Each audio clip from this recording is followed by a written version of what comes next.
welcome to all my late night mysteries listeners. Thank you for tuning in to today's episode.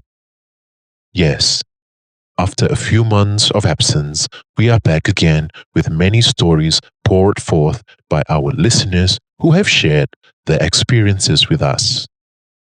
We have compiled them and will eventually share them with you, our listeners, as we progress with more episodes.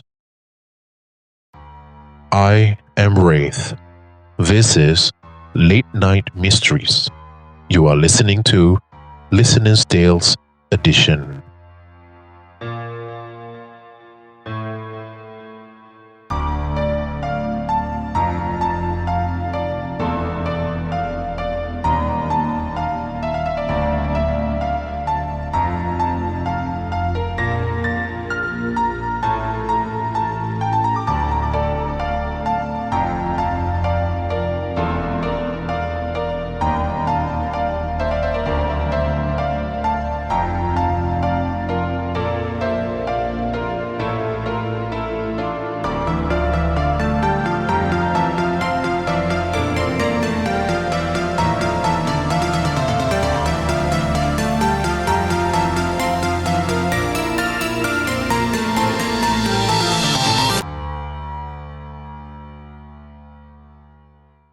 Disclaimer: this is a work of fiction. Any names, characters, businesses, places, events, or incidents are fictitious. Any resemblance to actual persons, living or dead, or actual events is purely coincidence. In this episode, our young lady listener Farrah, not her real name, shared her story with us after experiencing firsthand something scary on the night she had to go home late after an evening shift at a clinic in her hometown. This happened on that fateful night, which she had initially rubbed off as tiredness and stress from work. Little did she know that a shortcut resulted in something that terrified her, and she ended up sleeping in a stranger's house because she was too frightened to do anything else. This is her story. This happened many years ago. I had completed my evening shift at a local clinic in my hometown of Kota Kinabalu, Sabah. There were two of us that night, Dr. Lim and myself. I have worked as a clinical nurse for almost 5 years. I was about to clean up and ready to close for the night when I witnessed an incident right up front on the main road, not far from the clinic. An elderly woman was crossing the road when she somehow lost her balance and fell unconscious on the curb. She lay there motionless. I called Dr. Lim from his room and we rushed out to offer our assistance. Despite her somewhat light injuries, she did not regain consciousness, and Dr. Lim deduced that she had to be moved to the nearest public hospital for proper care. The ambulance arrived shortly after, and the patient was safely transferred from the clinic.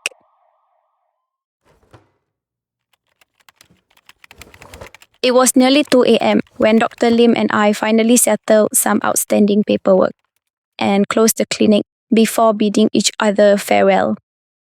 I waved to Dr. Lim as I watched his car pull out from the parking lot.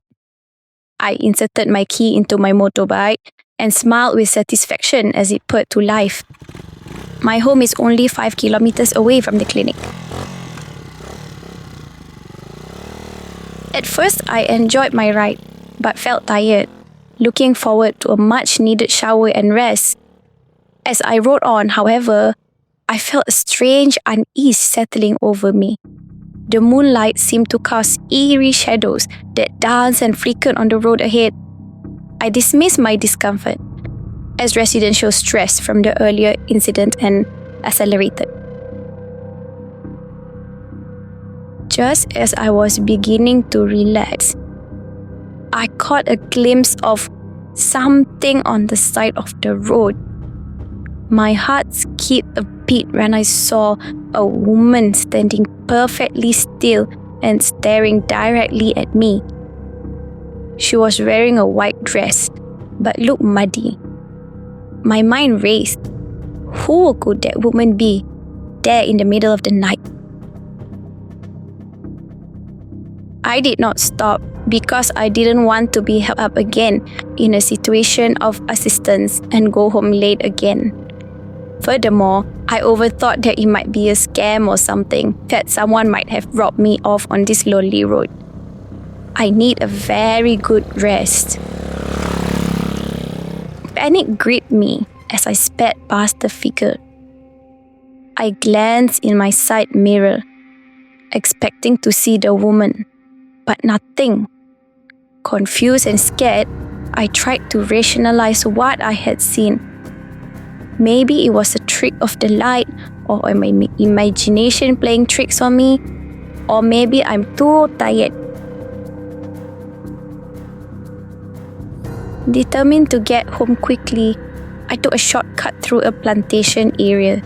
I knew the area as I had taken it many times before, even on nights such as this. This time, however, I felt that the road was narrower than usual, and the trees formed a canopy overhead, blocking the moonlight. The sense of being watched grew stronger as I navigated the twists and turns. Suddenly, my motorbike's engine sputtered and died. I tried to restart it, but the motorbike refused to cooperate. I was stranded in the middle of the plantation with no phone signal and an overwhelming dread. Then I heard a rustling in the bushes nearby. My breath quickened as I turned, shining my phone light into the darkness. Standing at the plantation's edge was the same woman I had seen earlier. This time, her eyes were hollow and her face twisted in anguish. She opened her mouth in a silent scream. It grew wider until it was nothing else but a huge gaping hole at the bottom of her face. I stumbled backwards, my mind screaming that this couldn't be real. Desperation drove me to abandon my motorbike and run. I sprinted through the plantation, screaming for help. The woman's terrifying presence was relentless, always just out of sight, but never far behind. My lungs burned and my legs ached, but fear propelled me to move forward. I kept screaming for help, but no one was there. Finally, I burst out of the plantation and into the main road, which I was more familiar with. In the distance, I saw the lights of a small house.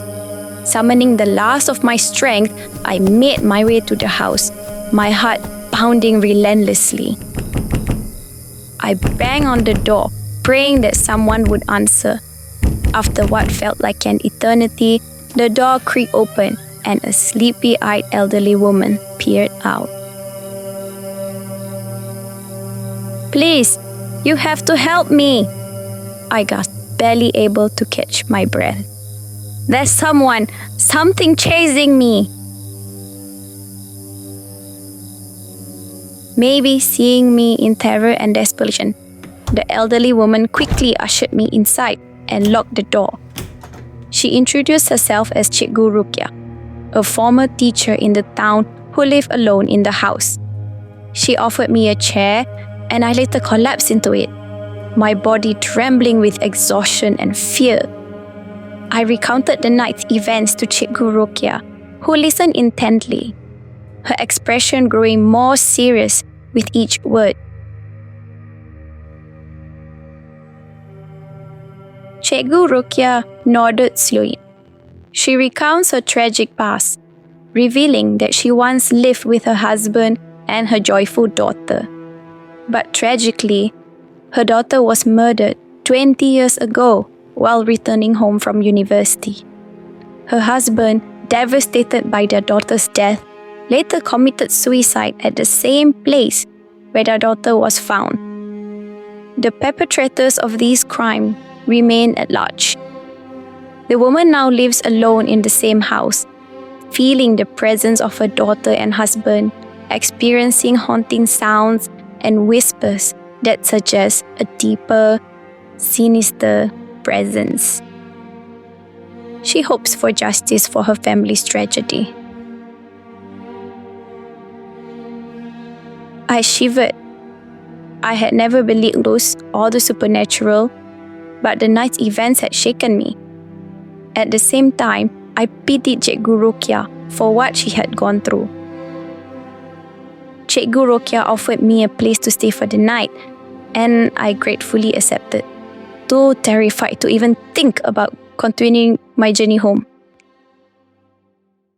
The night's events replayed in my mind as I lay in the guest room. I couldn't shake the image of the woman's terrifying face and the bottom, hollow half of her face. Exhaustion eventually took over, and I drifted into a restless sleep, haunted by the nightmares of the woman.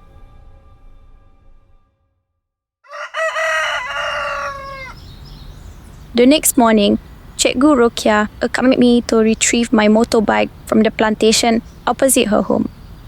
The motorbike lay on its side, only a short distance from the road, and not as deep inside as I had thought. I pushed it out onto the main road and inserted my key.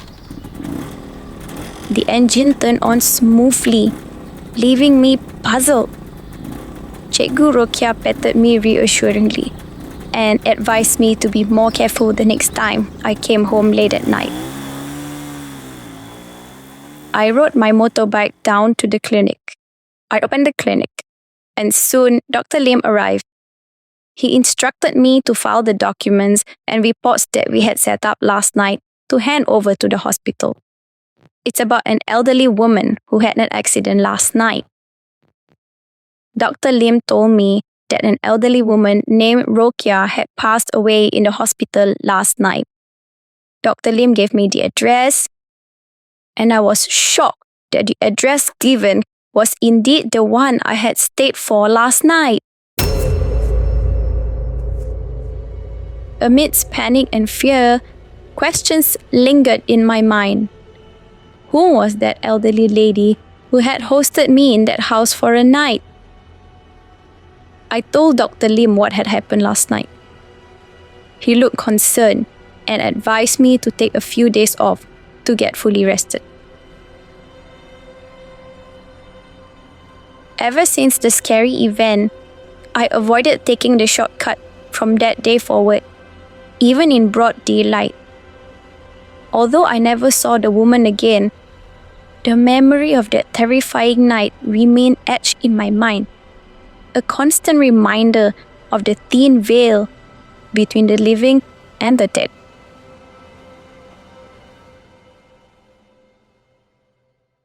This experience can make one realize that we are not the only ones living on this earth.